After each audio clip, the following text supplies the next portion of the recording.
Welcome back, everybody. Mr. Anderson here again for another edition of Algebra 2. Today, actually, we're going to be doing a little reviewing.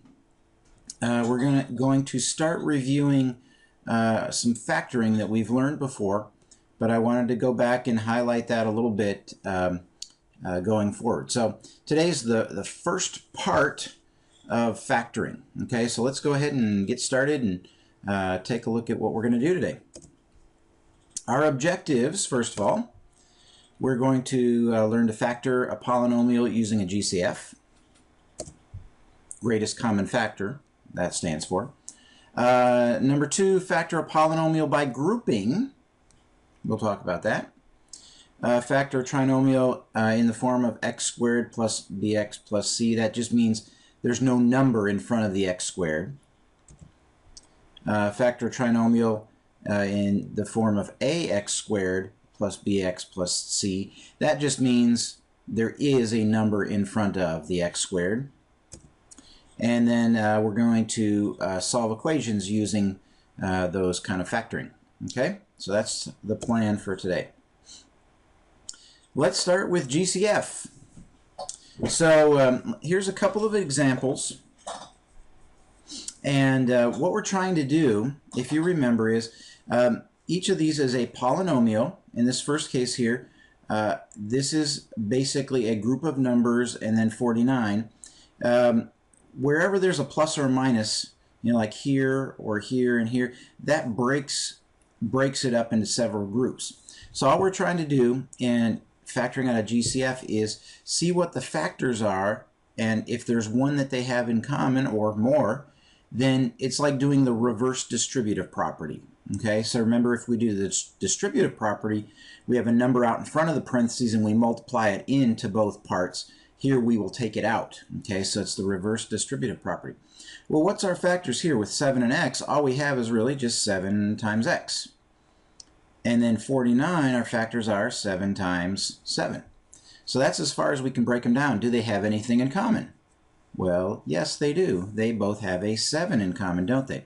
So this one has a 7, and this one has a 7. So we do the reverse distributive property. Take that 7 out. Kind of take a 7 from each of them and kind of put it out in front and mush it together, kind of.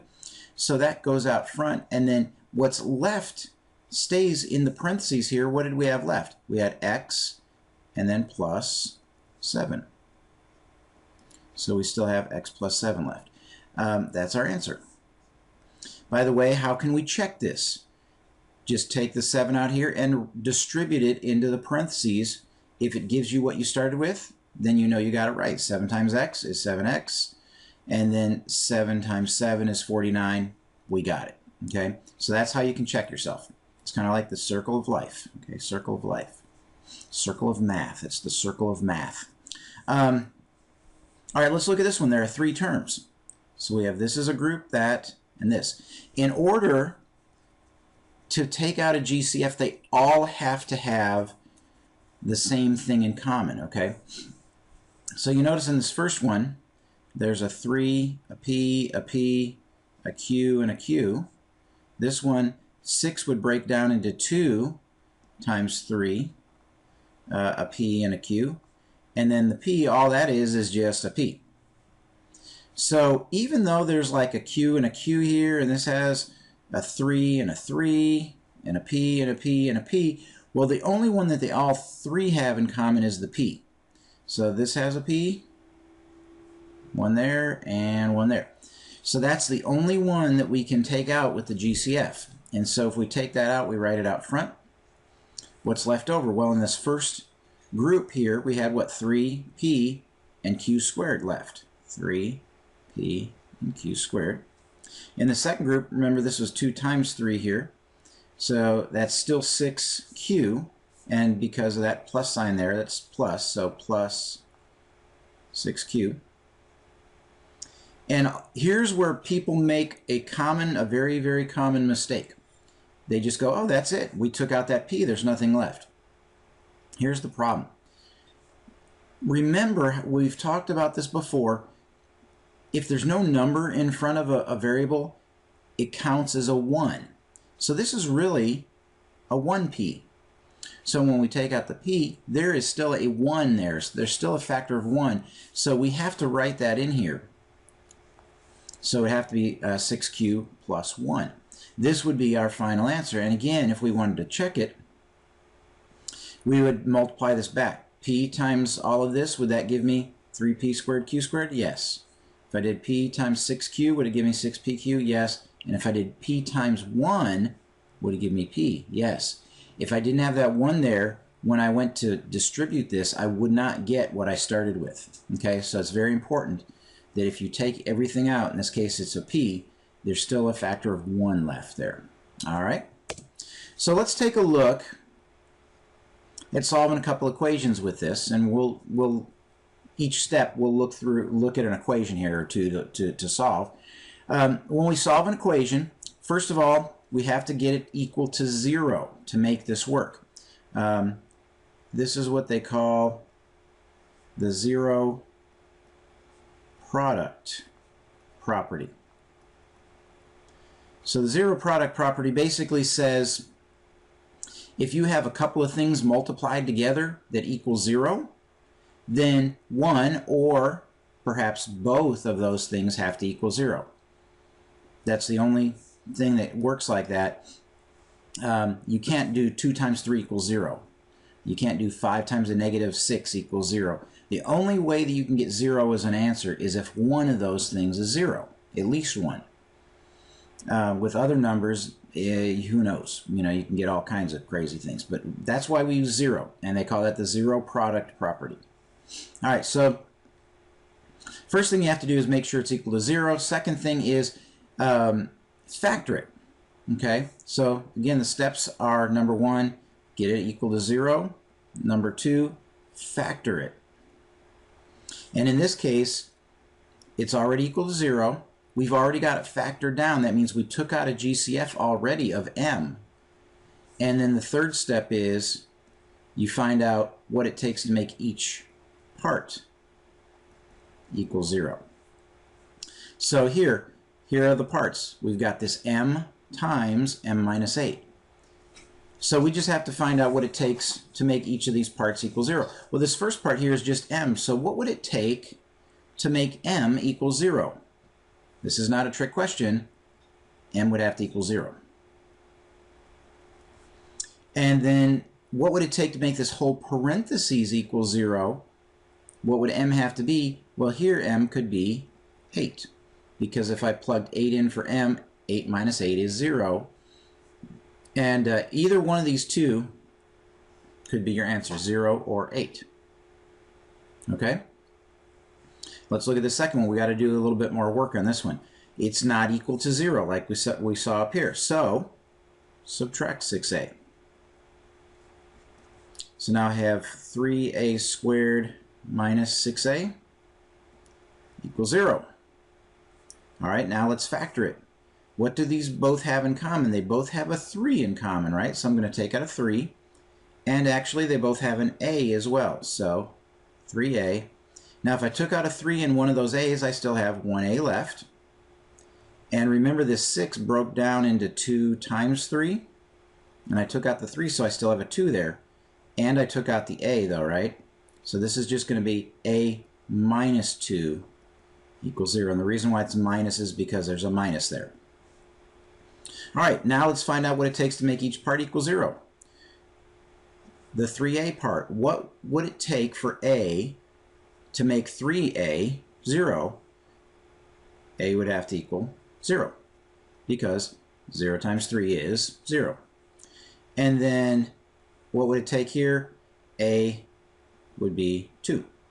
So we have a could be 0 or 2. One thing to keep in mind when you're factoring, anytime you have a variable out here by itself like m, or a variable times a number like 3 times a, that will always give you an answer of 0. Where you'll get something different is like this, where you have m minus 8 or a minus 2. Those are the ones where you'll get other numbers there. Okay? GCF. All right, moving on. All right, let's take a look at grouping now. In this situation, grouping, the key thing with grouping is there are 4 terms. All right, 4 terms. And you notice here we have 1, 2, 3, 4. All right, so we look for GCF first anytime we can. And here you go, oh, well, look, here's an X and an X, but, oh, no X. Hey, these two have Y's, but, oh, no Y's here.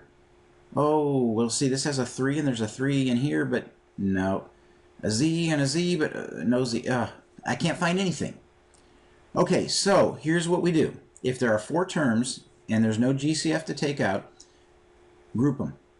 Most of the time you can just group the first 2 and the second 2 together. Occasionally you might have to change them. Usually you're just trying to make sure that they have something in common, the 2 that you group, most of the time. All right, so here's what we do. First, let's take the first group and do the GCF, like we just did. What do 12 and 3 have in common? They both have a 3. And if you look, they both have an X here in each term. So 3X we can take out. Now, if we took a 3 out from this 12, basically what I'm asking myself is 3 times what will give me 12? 3 times 4. I took that X out, so there's still an A. Okay, so I've got 4A out of that group. Then because that plus sign, I have plus. I took that 3 out, and I took that X out, so I have left a Z. All right, that's the first part. I just did GCF. Now let's take the second group and do GCF with that group. I look at these and I say, what do these have in common? It looks like they both have a Y. So I'm going to take out a Y. What's left? 4A plus Z. Now, if you've done this correctly, and this is a good thing, look at the 2 parentheses here, 4A plus Z, 4A plus Z. That should be the same thing. If it's the same thing, that's good. You've done this right, probably. Here's the last step. We're going to do GCF one more time. But this time, what happens is all this stuff right here and all this stuff right here, those count as the 2 groups that you're looking at to see what they have that's the same. Remember before we looked at 12AX and 3XZ to see what they had the same and pulled it out? Now we're saying all of this stuff here and all of this stuff are the groups. What do these 2 groups now have that's the same? They both have the parentheses, 4A plus Z. So now that parentheses gets pulled out and stuck out front here, just like 3X did before, or just like Y did, and then the leftovers go in this other parentheses. What's the leftovers? In this case, the leftover is 3X plus Y.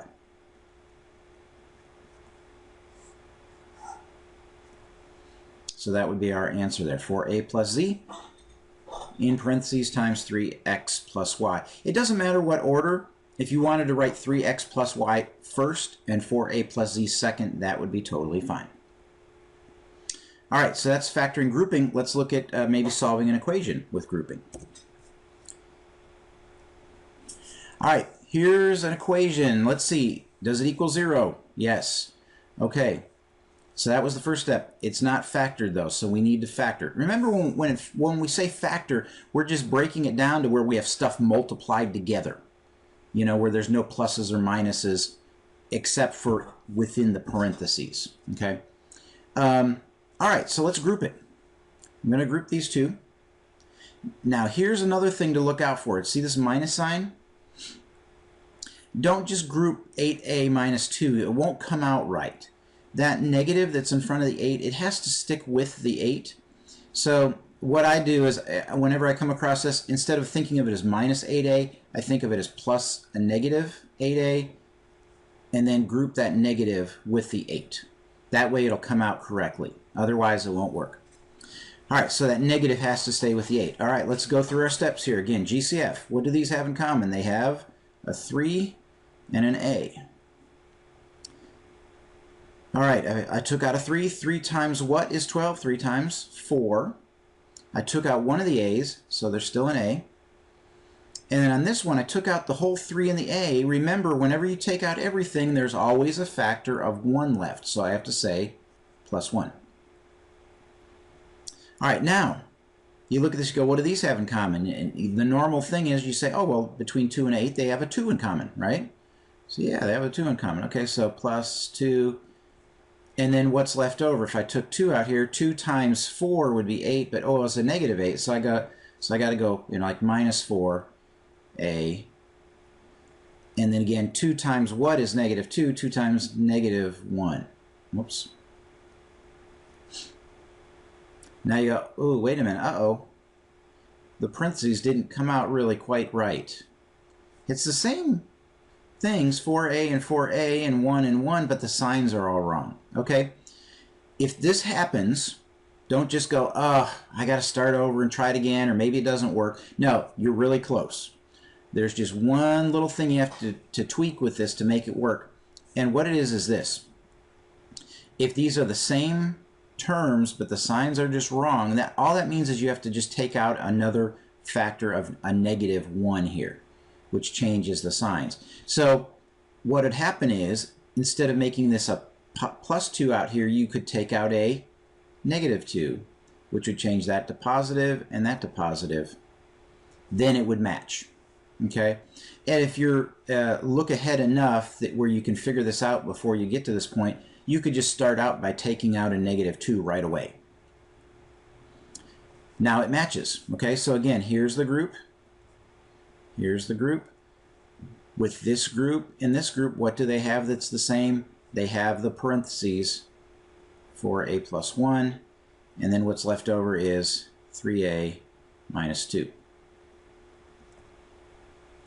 Okay, so we've got it factored, but remember that we're not done now because we're actually solving an equation. We have to do one more step, figure out what it would take to make this parentheses equal 0 and that parentheses equal 0. Whoa, wait a minute, this isn't as easy as before. What do I do? All right, here's what you do. Basically, what's happening every time here is you want to find out what it takes to make 4a plus 1 equals 0. So write an equation, 4a plus 1 equals 0. Let's see what that would be. And then solve it. Minus 1. 4a equals a negative 1. Divide by 4. Oh, it looks like a would have to equal a negative 1/4. That's one of our answers. Wow, okay, that's kind of a lot of extra work there. But let's look at these numbers. Here's a little shortcut, okay? Look at how this ended up from where it came from. There was a negative 1 here. Well, where did we start out? We started with a plus 1. So the sign changed. And then what happened? It got divided by 4. Well, hey, here's a 4 right here. This pattern will happen every time. Whenever you have something like this, 4a plus 1, or in this case, 3a minus 2, you take the number that's by itself, change the sign, and then divide it by the number that's in front of the variable. Every time that will work in this pattern. So it was plus 1, we change it to negative 1, divide by 4. That's a negative 1 over 4. In this case, instead of going through all these steps again here with 3a minus 2, I just go, well, you know what this is going to be? It's a minus 2, so I'm going to change it to a positive 2 and divide by 3. 2 over 3. Now, if you forget that shortcut and you remember to solve that, that's totally fine. But try to remember that shortcut. It'll make it a lot easier. So change, the one that's by itself, change the sign, divided by the one in front of the variable. All right, great. That's grouping. Now trinomials. All right, this is a trinomial without a number in front of x squared. These are much easier, okay? In a sense, we're kind of taking a little shortcut here that we can't take on the next bunch. All right, so here's basically what happens is with these trinomials, that will factor down into 2 parentheses. So it's always going to factor down into 2 parentheses if it factors down. And remember, there's, well, we're going to get 2 binomials that will multiply together to give us a trinomial. And if you remember, when we multiply 2 binomials together, we use FOIL. By the way, that's how we can check our work here, is by foiling it back together. So one way that we can do this is with guess and check, and you just say, well, what would it take to make x squared? Well, it would have to be x times x. And then you'd say, well, what would it take to make 20? That would be the last one times the last one. Well, you could get 1 times 20, 2 times 10, 5 times 4, and you could put all those combinations in here and then check the outside and the inside. That's the O and the I in FOIL, the OI in FOIL, to see if it gives you 12. Which one of those combinations give you 12? The good part of that is you could make a good guess right away and be done really quickly. The bad part is if there are a lot of choices, it might take you a lot of guesses to get to that point to figure it out. And if it's prime, if your polynomial is prime, where it will not factor, you have to try all the combinations before you figure that out. So if you want to do that, you can. That's called guess and check. But here's what I would suggest. And it's pretty simple. Take the number that's by itself out here, the 20, and list out, all the factors. 1 times 20, 2 times 10, 3 doesn't work, but 4 times 5. And then when we get to 5 times 4, well, we've already got those combination. Once that happens, then you've got them all.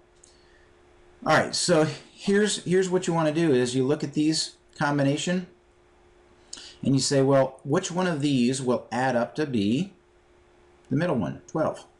Well, it looks like obviously 2 and 10. So all we have to do then is just plug in plus 2 plus 10. That's it. Done. That's our shortcut. The shortcut is once you find the two numbers that add up, you just plug them in. Now, in the next bunch of trinomials, when we have a number in front, we can't do that. We have to do a little bit more. But for right now, that's it. That's all we have to do. When you solve, or when you factor a trinomial, have to pay attention to the signs. So here, since it's minus 6, we're looking for factors of negative 6. And now you go, whoa, what's this in the middle here? There's no number in the middle for me to look at. Well, this counts as, since it's just a negative sign, remember it counts as a negative 1x. Okay? So we're trying to find out two numbers that multiply together to give me negative 6, but add up to be a negative 1. So let's try, to get a negative number, it means one has to be positive and one has to be negative. So let's try some here. What if I have negative 6 times 1? Does that give me negative 1 when I add them? Nope. What about 6 times negative 1? Nope. What else? We could go 2 times negative 3. Does that work? 2 plus a negative 3? Negative 1? Yep, that's it. That's the winner. So this will go down to be x and x plus 2 minus 3.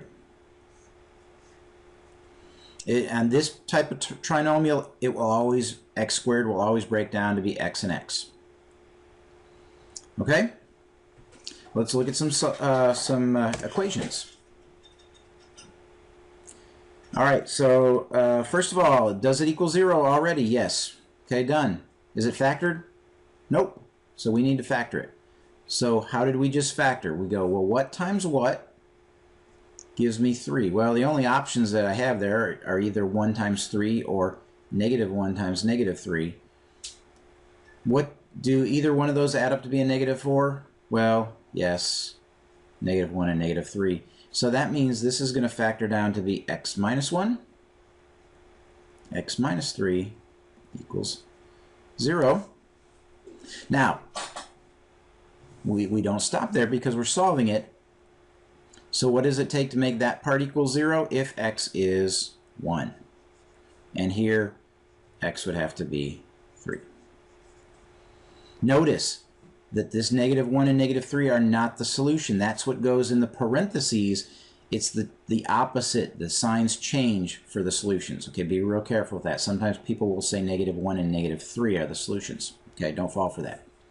All right, second one here. Let's get it all equal to 0. So I'm going to do plus 10x minus 24 minus 24. So here's what I've got. X squared plus 10x minus 24 equals 0. Okay, we're looking for two numbers that multiply to be negative 24, but will add up to 10. What do we got here? Well, we can go negative 1 and 24. Nope. What about negative 2 and 12? Yeah, there we go. Negative 2 times 12, or negative 2 plus 12 will give me 10. So this could go x minus 2, x plus 12. Once you find the one that works, you don't have to keep looking for the rest of them. Okay, you know, you got it. So that's why I didn't continue looking on, even though there's more. And then last step here, what would these two be? Here x would be 2, and here x would be negative 12. Okay? All right, solving equations with trinomials. Let's look at one more type of trinomial. This type of trinomial has a number in front of the x squared. That makes it a little more difficult.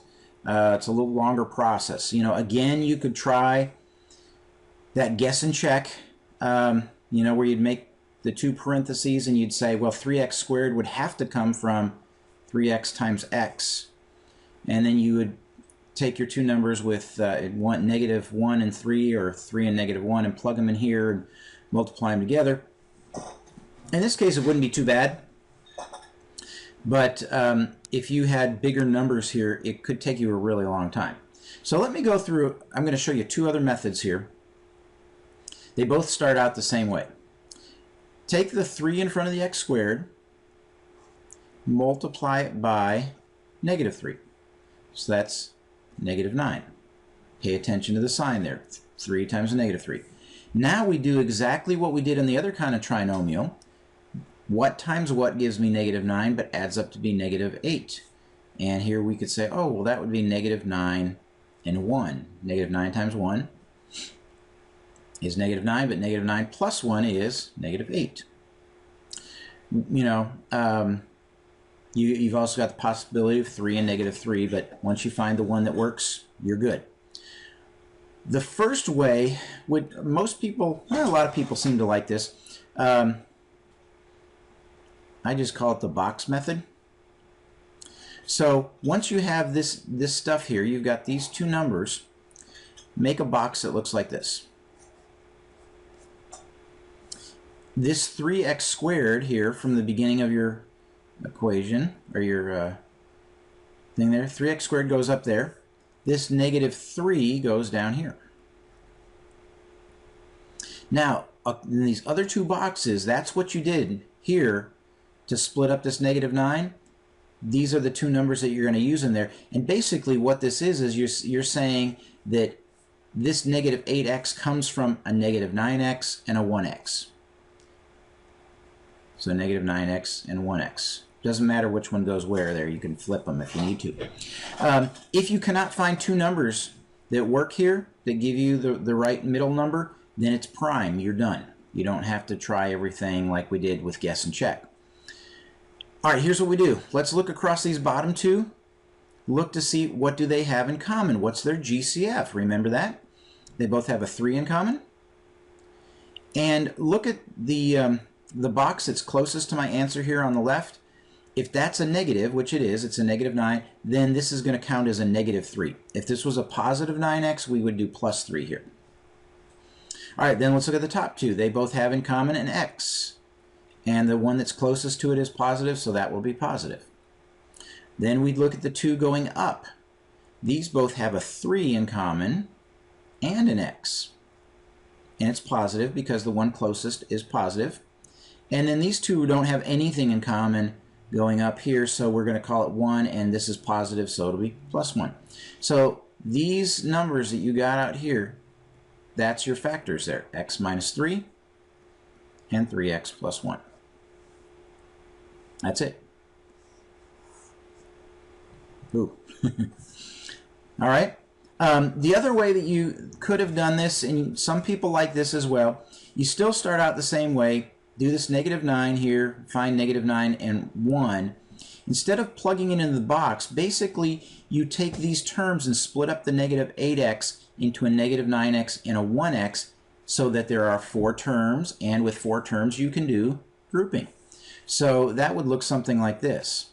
you'd have 3x squared. We're going to split up the negative 8x into a negative 9x plus 1x minus 3. Now there are 4 terms and we would group it. So I'm going to group those and group those. These have in common a 3x. What's left is x minus 3. Now here you notice these don't have anything in common, so the only factor, quote unquote, that we can take out is a 1. And so it's going to be x minus 3. This group and this group have in common an x minus 3. Left over 3x plus 1. And you notice that's the same thing as we got over here. Okay?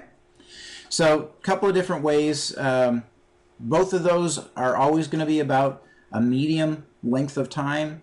The guess and check could be really fast or it could be really long. Most people prefer to do one of these 2 methods. But anyway, so there's factoring. All right, one last thing.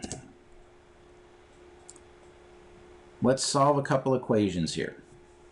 All right, first one, is it equal to 0? Yes. All right, so let's go through our steps here.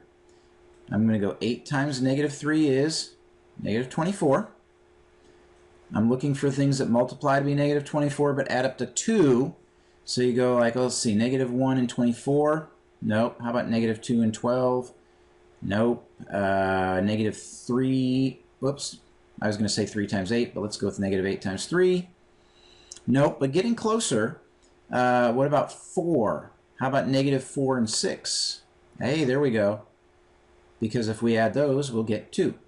All right, so on this one, how about if I do the box method on this one? So in my box, I'm going to put 8x squared up here, negative 3 down here, and then here, negative 4x and a 6x. Remember, these ones, when you put them in the box, they have, there's a variable that attaches to them when you put them in. All right, so going across, do they have anything in common? Just a 1, and it's a negative 1 because this is a negative. Do these have anything in common? They have an x and also 2. Going up, they have in common a 4 and an x, and then these have in common a 3, and it's a plus 3. So what we end up with here is 2x minus 1, 4x plus 3 equals 0. Remember our little trick from before? X would equal, take the number that's by itself, change the sign, so a positive 1 divided by this other number, 2. So 1/2. And then here it would be what? If it's a positive 3, you make it negative 3 over 4. That way you don't have to work out all the stuff there. All right? One more. Does this equal 0? No. Let's subtract 10. So I have 3x squared minus 13x minus 10 equals 0. Multiply here. That's going to give me a negative 30. I'm looking for 2 numbers that multiply to be a negative 30 but add up to be negative 13. And how about, let's see here. What do we got? Well, let's go with negative 1 and 30. No, negative 2 and 15. Well, hey, here's something. We got negative 2 and 15. Gives me a positive 13, doesn't it? So the number's right, but the sign's wrong, so all that means is just switch it to 2 and negative 15, and that will work. Okay? So, yeah, let's do the grouping method on this one, if I can fit it in here somewhere. All right, so let's split this up here. I'm going to have 3x squared minus 15x plus 2x minus 10. Again, I just took this 13 and I split it up into a negative 15 and a 2 because of this. And then group. Take out a GCF. They both have 3x. What's left is x minus 5. Here, these two both have a 2. What's left is x minus 5. Then both parts have an x minus 5 in them. So we take out the x minus 5, and what's left is 3x plus 2. And then the final step to get our answer, what would it take to make that first parentheses 0 if x equaled 5? And the second part, again, our little trick there, x would equal negative 2 over 3. So there's our two answers. Okay? Well, a little longer than normal there, but we kind of had to get through all that stuff. You know, hope that rings some bells there and you're kind of remembering what's going on with those things. I'll see you soon in the second part of our factoring review. Thanks for being with me. See you later. Bye.